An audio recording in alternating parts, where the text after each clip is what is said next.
నమస్తే, నేను ప్రశాంత్. ఏపీ టెంపుల్స్లో అసలు ఏం జరుగుతుంది? ఏపీ టెంపుల్స్ని టార్గెట్ చేసుకొని కొందరు వైసీపీ పార్టీ వాళ్ళు కుట్ర పన్నుతున్నారా? ఏపీ టెంపుల్స్లో సరిగ్గా ఫుడ్ ఉండడం లేదు. రీసెంట్గా శ్రీశైలం గుడిలో కూడా ఆ లడ్డు ఏదైతే ఉంటుందో లడ్డూలో కూడా బొద్దింక వచ్చింది అంటూ ఒక వైసీపీ కార్యకర్త ఒక వీడియో పోస్ట్ చేయడం జరిగింది. ఇలా ఒక్కటి కాదు, రెండు కాదు, చాలా టెంపుల్స్ నుంచి చాలా రకాలుగా చాలా ప్రయత్నిస్తూ ఉన్నారు. ఇదంతా ఎంతవరకు నిజం, ఇదంతా ఎవరు చేస్తున్నారు అనే విషయాలు అయితే తెలుసుకుందాం. దీని గురించి అయితే మాట్లాడేందుకు ప్రస్తుతం మనతో పాటు సీనియర్ పొలిటికల్ అనలిస్ట్ డివిఎస్ గారు ఉన్నారు. నమస్తే అండి. నమస్తే సార్, నిజానికి అసలు ఆంధ్రప్రదేశ్ దేవస్థానాల్లో ఏం జరుగుతుంది? నిజంగానే ఇలా ఇది ఏదైతే లడ్డూలో బొద్దింక వచ్చింది, తిరుపతిలో అన్నదానాలు సరిగ్గా లేవు, అదేవిధంగా ఇంకా కొన్ని దగ్గర అది తిరుపతిలో కూడా గోవులు చనిపోతూ ఉన్నాయి అంటూ ఇలా చాలా రకాలుగా చాలా ఆరోపణలు కానివ్వండి, చాలా విమర్శలు అయితే వస్తూ ఉన్నాయి. ఇది ఎంతవరకు నిజం? ఇదంతా అసలు ఎవరు చేస్తున్నారు అనుకోవచ్చు? అంటే పోగొట్టుకున్న చోటే ఎత్తుక్కోవాలి అనేది సామెత ఒకటి ఉంటుంది ఇంగ్లీష్లో. అంటే దేవాలయాల్లో చేసిన తప్పుడు పనులు, అవినీతి కుంభకోణాలు, వీటి వల్ల ఇవాళ వైఎస్ఆర్ కాంగ్రెస్ పార్టీ ఓడిపోయిందని మళ్ళా అదే దేవాలయాల్లో ఇలా కుట్రలు, ఈ విధమైనటువంటి తప్పుడు వీడియోలు పోస్ట్ చేస్తున్నారా? ఎందుకంటే మీరు అన్నారు శ్రీశైలం అక్కడేంటి ఆ మల్లన్న ఆ ప్రసాదం లడ్డూలో వైసీపీ వాళ్ళే అందులో మిడతని చొప్పించటం, అక్కడ ఉన్న అతని నలుగురు ఫ్రెండ్స్ దాన్ని వీడియో తీయటం, ఇవాళ అక్కడ జరిగిన విచారణలో అదంతా బయటికి రావడం. ఎందుకు ఇంత కుట్రలకు పాల్పడుతున్నారు? అసలు పాప భీతి అనేది వీళ్ళకి అసలు లేదా? అది దైవ సన్నిధి, దేవుడు అన్నీ చూస్తుంటాడంటారు. జగన్మోహన్ రెడ్డి ఎక్కడికి వెళ్ళి మాట్లాడినా పైన దేవుడు ఉన్నాడు, కింద ప్రజలు ఉన్నారు అంటాడు. మా బాబాయిని ఎవరు చంపారో పైన దేవుడికి తెలుసు, కింద ప్రజలకు తెలుసు అంటాడు. ఇదేనా దైవ భక్తి? అసలు వీళ్ళకి అటు బైబిల్ అన్నా నమ్మకం లేదు, ఇటు భగవద్గీత అన్నా నమ్మకం లేదు, అటు ఖురాన్ అంటే గౌరవం లేదు. అంటే అధికారం కోసం వీళ్ళు ఏ అడ్డమైన పనులు చేస్తారా? అరే, ఒక దేవుడు, ఆయన సన్నిధి, అది మహాప్రసాదం, ఆ ప్రసాదంలో కల్తీ చేయకూడదన్న జ్ఞానం కూడా వీళ్ళకి లేదా? అంటే వీళ్ళ అవినీతికి పరాకాష్ట. మనం చూసాం తిరుమల తిరుపతి లడ్డూ మహాప్రసాదంలో కల్తీ. అవును, అసలు దేశం మొత్తం గగ్గోలు పెట్టడం కాదు, ప్రపంచంలో వెంకటేశ్వర స్వామి భక్తులంతా కూడా ఆందోళన. సుప్రీంకోర్టు కన్నెర్ర చేసింది దానిపైన. సుప్రీంకోర్టే సిట్ వేసింది. అటు సిబిఐ, ఇటు ఆంధ్రప్రదేశ్ పోలీస్, లేకపోతే అటు ఫుడ్ అనాలిసిస్ వాళ్ళని పెట్టి ఇవాళ దానిలో ఒక నలుగురిని అరెస్ట్ చేశారు. ఏది ఆ బోలేబాబా డైరీ, ఆ విపుల్ జైన్, ఆ పొమ్మెల్ జైన్, లేకపోతే ఆ AR dairy Rajasekhar, Vaishnavi dairy, వాళ్ళందరూ ఇవాళ అరెస్ట్ అయ్యి జైల్లో ఉంటే వాళ్ళకి బెయిల్ ఇప్పించాలని చూస్తారు. అంటే లడ్డు మహాప్రసాదంలో కల్తీ దగ్గర ఒక 240 కోట్లు కుంభకోణం.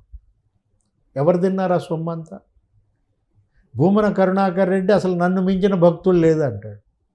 అదేమంటే అక్కడికి వచ్చేసేసి కర్పూరం ఆర్పుతానంటాడు.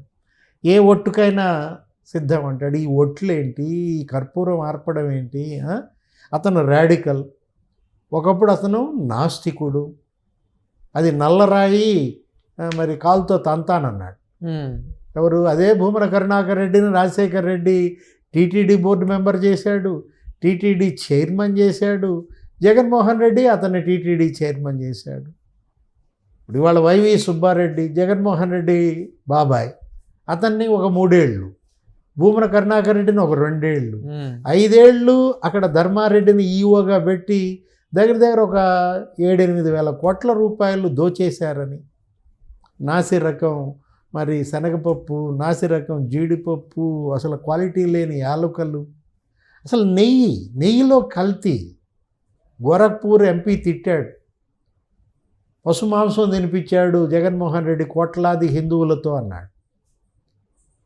మనం చూసాం ఎక్కడ విజయనగరం, అక్కడ రామతీర్థంలో రాముడి తల నరికారు. అసలు అక్కడికి ఆ ట్రస్టీ అశోక్ గజపతిరాజు ఆయన అసలు వెళ్ళనివ్వలేదు. చంద్రబాబు, కళా వెంకట్రావు వీళ్ళందరిపైన కేసులు పెట్టారు విజయనగరం రామతీర్థంలో. అశోక్ గజపతిరాజు ఆ కుటుంబం ఎటువంటి కుటుంబం? వాళ్ళ నాన్న పివిజి రాజు అసలు ఇందిరాగాంధీ వంగి నమస్కారం పెట్టదు. అట్లాంటి అశోక్ గజపతి రాజు పైన కేసులు పెట్టారు. ఆయన మాన్సాస్ ట్రస్ట్ నానా ఇబ్బందులు పెట్టారు. వేలాది మంది విద్యార్థులకి అన్నదానం చేసి చదువులు ఉచితంగా చెప్పించే ఆ ట్రస్ట్ని గందరగోళం చేశారు, కేసులు పెట్టారు, ఆయన అరెస్ట్ చేయాలని చూశారు. అసలు సింహాద్రి అప్పన్న టెంపుల్, ఆమె ఎవరో క్రిస్టియన్, ఆమెను తీసుకొచ్చి గజపతిరాజు కూతురు అని చెప్పి ఆమె కాపాడే ట్రస్ట్ బోర్డు చైర్మన్ చేసి అప్పట్లో విజయసాయిరెడ్డి ఆడిన నాటకం. సింహాద్రి అప్పన్న ఆలయంలో వీళ్ళు తిష్టేసి పాల్పడినటువంటి అవినీతి కుంభకోణాలు, అపచారాలు.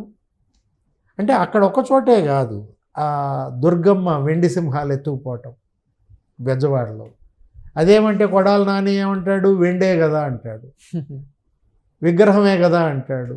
ఆంజనేయ స్వామి విగ్రహం ఎక్కడో చెయ్యి నరికితే కట్టే కదా అంటాడు. రథం తగలబడితే అంతర్వేదిలో వీళ్ళే తగల పెడితే కట్టే కదా అంటారు. ఏమయ్యాడు ఇప్పుడు ఆ కొడాలి నాని పరిస్థితి? ఏడుకొండల వాడిని ఏ విధంగా అన్నాడు, నీ అమ్మ మొగుడు కట్టించాడా అని అడిగాడు.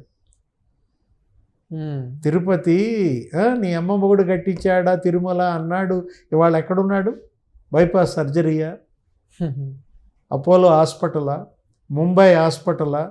అంటే ఇవాళ వైఎస్ఆర్ కాంగ్రెస్ పార్టీ వెండి సింహాలు ఎత్తుకుపోవటంలో దుర్గమ్మ, విగ్రహాలు పగలగొట్టడం, 200 ఆలయాలపైన దాడులు, అప్పట్లో అన్యమత ప్రచారం, మత మార్పిళ్ళు, బలవంతపు మత మార్పిళ్ళు. ఏ విధంగా వాళ్ళు జగన్మోహన్ రెడ్డి ముఖ్యమంత్రిగా చెలరేగిపోయారు, హిందూ మతం పైన ఎలాంటి దాడికి పాల్పడ్డారు. అదేమంటే ఇప్పుడు మళ్ళీ ఏమని చేస్తున్నారు, హిందూ జనోద్ధారకుడు అంటున్నారు, ఒక రకంగా పోస్టర్లు తయారు చేస్తున్నారు. మళ్ళా ఏదో రకంగా జగన్మోహన్ రెడ్డిని హిందువుల్లోకి చొప్పించాలని, వైఎస్ఆర్ కాంగ్రెస్ పార్టీకి హిందువుల ఓట్లు వేయించాలని ఇప్పుడు ఈ కుట్రల. శ్రీశైలంలో లడ్డూలో మిడత పెడతారు.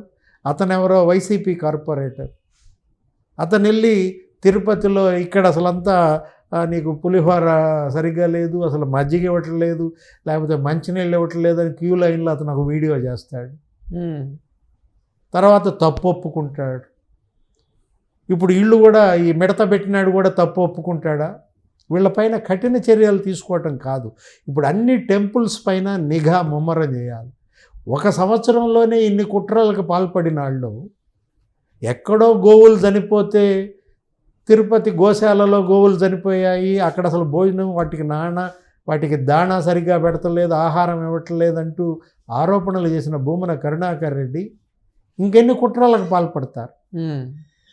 ఇవాళ ఏంటి, బివేర్ ఆఫ్ వైసీపీ. అటు టెంపుల్స్ దగ్గర సీసీ కెమెరాలు పెట్టాలి, అక్కడ నిఘా ముమ్మరం చేయాలి. ఈ కుట్రలని ఎప్పటికప్పుడు తిప్పి కొట్టకపోతే ఇంకా ఈ రాబోయే 4 ఏళ్లలో ఇంకా ఎన్ని టెంపుల్స్లో ఈ విధమైన అరాచకాలకి పాల్పడతారో. ముందు అసలు ప్రభుత్వం వీటన్నిటిపైన విచారణ ముమ్మరం చేసి దోషుల్ని కఠినంగా శిక్షిస్తే తప్ప ఇలాంటివి మళ్ళీ పునరావృతం కాకుండా ఉంటాయి. Thank you. నమస్తే.